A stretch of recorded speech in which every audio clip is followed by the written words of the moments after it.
Channel. তোমরা সবাই কেমন আছো? আশা করি তোমরা সবাই ভালো আছো। আমি অনেক অনেক ভালো আছি। থাম্বনেল দেখে বুঝতে পেরেছি এটা আমার লাইফের ফার্স্ট ব্লগ।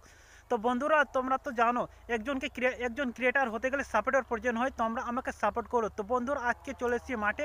মাঠে এসে আমি মাঠে এসেছি মানে ভুট্টাতে আমাদের স্প্রে করতে হবে। ভুট্টা স্প্রে করা হয়ে গেছে বন্ধুরা। তো আমি যাচ্ছি মেশিনটা দিতে। তো বন্ধুরা, আমার ইন্ট্রোডাকশন দিয়ে দিই। আমি ফাগু, ওয়েস্ট বেঙ্গল মালদা জেলায় ছোট্ট একটা গ্রামে বাস করি। তো আমার পড়াশোনার ব্যাপারে বলি বন্ধুরা, আমি কলেজে থার্ড ইয়ারে পড়ি। তো বন্ধুরা, আজকের ব্লগটা এই পর্যন্ত।